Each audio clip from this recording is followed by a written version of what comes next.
speaker uchifunga kuti ari kunaka ndiani? Ari kunaka ndini. Yeah, it's okay. Murume wangu imbogara nepapa ndine nyaya diki diki andakaya nasindika chacha ndafunga payapaya vakandisiya ndichiri mandara rangarira zuva ratakasangana ndaitozvifarira takatandara vakandichiva tikadanana asi kusiya presha tina kurangana ikarosiva mamukadzi wababa asi nasimambosarira nevana ikarosiva pasi kutandara ndakufara nguva isati yakwana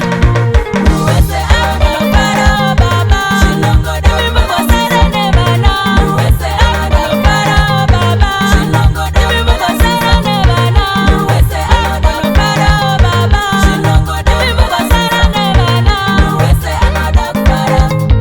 zvinongoda kubalanisa.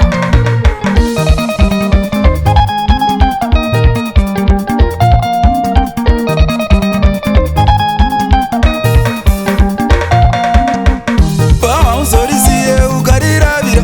tarira uoneka zuva ravira vana vanochema tichengete varusva vakedu kayamwise handina mazamweni handina muka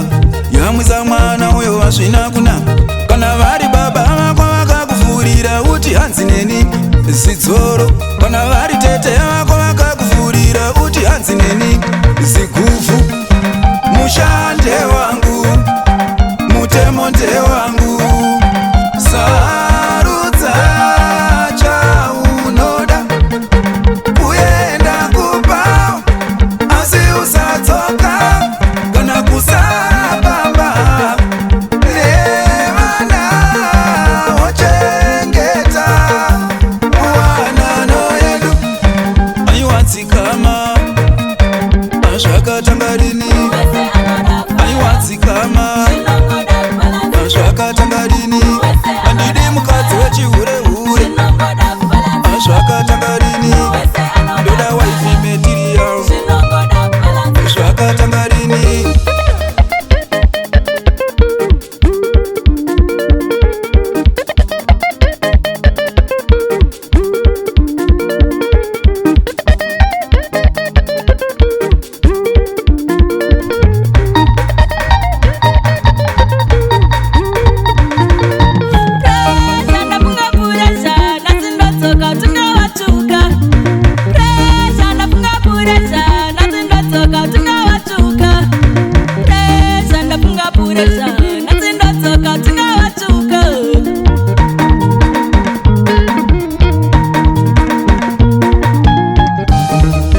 mushande wangu